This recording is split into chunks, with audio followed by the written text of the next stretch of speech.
And stumps like this one we're seeing here on this property, as well as the giant piles of trunks and branches, the proof. We are right on the border of Rock and Dane County here in rural Edgerton. And today we saw family, friends, even strangers come out and help pick up the pieces that this damage has done. This is my mom and stepdad's house. It looks like they took a direct hit. As the storm rolled through rural Rock County Thursday night, Adam Walton rushed to his family's home. I called here, said there's a tornado that's coming right towards you. She was going in the basement now, and shortly after, not even, I think 30 seconds later, it hit. It was like a big freight train, like they always say, and then we heard a big whoosh. Even in the dark, the damage evident. You see it's all gone over here. The roof is all scattered. And in daylight, much of the same. The storm snapped roughly a dozen trees, sliced the barn in half, and busted a couple windows on the house. Walton putting out the call for help Friday. And by 8:30 a.m., the cleanup crew arrived. Everyone showed up in Groves. We had 3 skid steers, an end loader, bucket truck, and about probably 40 people show up. Proving to Walton and his family the light does come after the storm. We had all these people come from all over, friends, neighbors, people we don't even know that stopped to help us clean this up. How does that feel? Unbelievable. There are so many good people that you don't even realize how lucky you are. And amazingly, that was a word we heard a lot today, lucky. People out here in Rock County feeling fortunate and grateful that so many people are coming out to help them, but also grateful that there were really no serious injuries in this storm. Patrick. Which is remarkable when you see all the damage. Hannah Hilliard reporting in Edgerton tonight. Hannah, thank you very much. And that damage is widespread. We got a look today from the air. 12 News' Matt Salemi continues our coverage with an exclusive view from News Chopper 12. This is a particularly rough stretch. You can see some serious damage to this farm here, and then there is about a half a dozen other farms that also had serious damage. You can see about a mile from that point, the roof ripped off of another barn and just spread across the field. Just across the street from that, a similar situation. 2 farms, it looks like, right next to each other, had their barns, 2 of their barns on both properties completely flattened. As it continued on to the north and east, it went across another street and flattened yet another barn. You can see that one completely blown out from underneath the roof. And there's also a corner of the farmhouse missing from that as well. So you can see that the corner of that home also missing. And then just a little bit south of there, it actually dented a metal silo. You can see the top of that silo kind of pushed in like an aluminum can. Our coverage continues now with Chief Meteorologist Mark Baden. Mark, the National Weather Service says the tornado that hit this area was an EF2. Yeah, high-end EF2. That's preliminary. They may go back. They're really close. This could end up as an EF3. Either way, lucky is a word because, and I think it's a good word because we didn't have any serious injuries. Let's go back in time.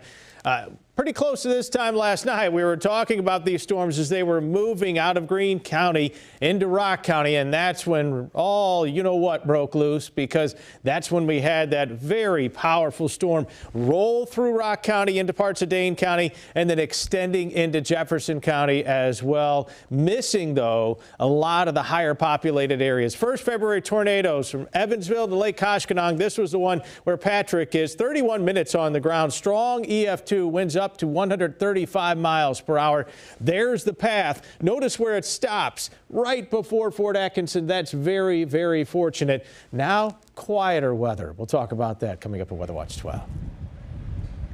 And coverage of Wisconsin's first ever February tornadoes in recorded history continues on the 12 News app. And coming up in just a few minutes, we'll hear from one woman about her husband's close call with a tornado. Kristen? A lot of damage, no serious injuries. Patrick, thank you. Well, you want to turn our attention now to breaking news. Wauwatosa police say a driver struck and killed a 93-year-old man as he crossed Wisconsin Avenue near 103rd Street. The crash happened around 1:40 this afternoon. Police say the driver stayed at the scene and is cooperating. New tonight, a school bus slams into a Milwaukee church, trapping residents in the apartments above. It happened at Houghton and Locust. 12 News' Madison Moore reports and shows us the terrifying chain of events. A shocking scene unfolding Friday morning in the River West neighborhood. And then I just heard boom. Denise Caldwell walking outside to find a school bus halfway through a brick church and apartment building. I was just shocked. I just was like, oh my God. Police say the driver of a silver pickup truck ran a red light, colliding with the school bus making a left turn, sending the bus careening into Kevin Brown's pickup truck and then into the Iglesia Genesis Church, the only entrance to the apartment above. It happened so fast, but then, like I say, it pushed me. My whole side of the truck is damaged now. The bus had no kids on board and no one was injured, but pastor and landlord Angel Rosarios' two tenants were trapped upstairs. They couldn't get out. They tried to go in through there, but cops said it might collapse. Milwaukee firefighters came to the rescue, gently guiding an elderly woman down a truck ladder from the roof. Her son, who has a prosthetic leg, making his way down the side of the building. They're doing a great job. Hours later, Milwaukee DPW is here to clean up the mess on the sidewalk from the gaping hole that's now left in the church. It's a scene Pastor Rosario says he's all too familiar with. This is the second time in less than 5 years. A car that was stolen ran into the same section where the bus is. And they're going to slow down because somebody's going to really get hurt. Now left to pick up the pieces again. In Milwaukee, Madison Moore, WISN 12 News. And police tell us they issued citations to the driver who ran the red light. We've also learned church services will go on as scheduled. Well, after two record highs in the 50s, Mark, we're about to get a reality check. Yeah, from the 50s to the 30s. I'll let you know when that cooler air arrives. Plus, fighting robo-texts. In tonight's Rawson reports the one mistake you're making that may be leading to you getting even more spam.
In tonight's Rawson Reports, fighting robo-texts, Chief National Consumer Correspondent Jeff Rawson shows us the one thing to do to beat those spam texts right now. Hi, yeah, last week we tackled robocalls and how to cut down on them, but then I got this email from our viewer Beverly, who said, I have more issues with robo-texts. Do you have solutions for those as well? Beverly, I got you covered. Get this, last month, we got 19.2 billion spam texts. So how do you cut those down? First, don't respond directly to a spam text. Even if you reply, stop, or cancel, or leave me alone. Don't do that because it tells the spammer, ooh, the number's working. I got a working number here. That's gonna open you up to more spam texts from that number and others.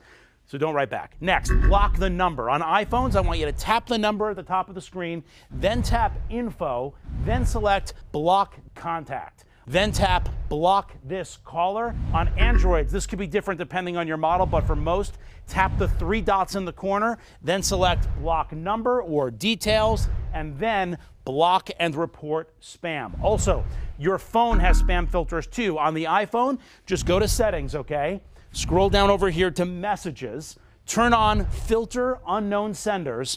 Okay, that's for the iPhone. On the Androids, I want you to tap again on those 3 dots in the corner, tap details, then app settings, okay? A lot of stuff for the Androids, then spam protection. This will reduce the risk of you accidentally interacting with a spam text. If you want more protection, you can get a third-party app that actually block these robo-texts. Some good ones I like are RoboKiller, TextKiller, and NomoRobo. Some of the highest rated apps recommended by tech experts. If you've got a question or a problem you'd like me to answer for Rawson Responds, this is where you can reach me. Rawson Responds at Hearst.com. Rawson Responds at HEARST.com. Write to me. Let's talk. That's all for today. Back to you. Coming up new tonight at 6, a look at the twisters as they hit. We have cell phone video, as well as a look at how drivers struggled to stay on the road as the storm swept through Wisconsin. Then new body camera video of Oak Creek police confronting a man with a long gun claiming to be a CIA agent. And it's not his first time. Tonight, 12 News Investigates is looking into allegations of a cross-country crime spree. That's right after World News with David Muir coming up at 5:30. Back to the storms now. The National Weather Service says 2 tornadoes hit Wisconsin last night, the first ever in February. One of them here in Rock County, not far from this location in Edgerton. Oh, about 2/3 of the barn here at this farm is gone. Trees down everywhere, power lines. 12 News was on the scene last night right after the tornado hit. Video shows the damage. Trees and buildings toppled, down power lines. A woman we talked to described her husband's close call in the storm. It was actually pretty traumatic. My husband heard a crashing upstairs and he wanted to go up there to make sure the door didn't fly open. We didn't know the tornado was here yet. It was just wind. And he went up to the steps and the door, the basement door to the stairs actually flew off and pushed him down the whole entire staircase. The family is okay, but says they lost up to 6 figures worth of farm equipment. Fortunately, no storms to worry about tonight, but Mark, I can tell you out here in Rock County, the temperature has really dropped. It's chilly now. Yeah, the cooler air is starting to move in. I think, though, we'll take the cooler air as opposed to the devastating storms. Just again, thankful that nobody was seriously injured. This could have been a lot worse. It was a powerful tornado that rolled through Rock County into Dane County and into Jefferson County. Stronger than any tornado that we had across the entire state all of last year. We never had an EF2. All right, Saturday, cooler. Not bad. Got some sunshine out there. Sunshine on Sunday. Temperatures hanging out upper 30s to around 40 degrees both days of the weekend. It's just going to feel a lot cooler. 45 degrees looking down Brady Street. 40 degrees right now in Brookfield from Landmark Credit Union. The nice thing is, notice how light it is out there? 5:14 for the sunset tonight. We are increasing those daylight hours. You were locked in the clouds in our northern counties. It wasn't nearly as pretty. Made a big difference in your temperatures today, too. You can see that difference here, and you can see why. The clouds were just too darn stubborn, and it held our temperatures down. Not last night. Last night at midnight, it was 54 degrees, or this morning, I should say, was 54. Yesterday, we had a high of 59, 2 record highs in a row. No surprise, it's the warmest start to February. Kind of seeing a theme here. We had a very warm January. We had a very warm December. 21 days in a row with temperatures above average. Odd winter for sure. 63 of 71 days have had highs above freezing.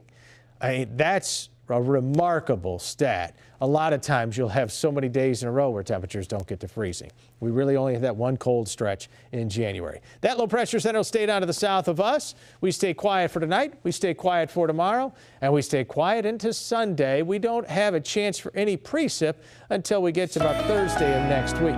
We'll highlight that here in our 7-day. 40, 38, 42. Sun, decent amount of sun, decent amount of sun. I think we'll start with some clouds on Sunday before it does become partly sunny. So not incredibly sunny, but a decent day after all. And notice these temperatures hanging out in the 40s, and then a chance for light rain or snow on Thursday. Temperatures cooling back down, highs only in the mid-30s 1 week from today. All right, Mark, thank you, and we'll be right back.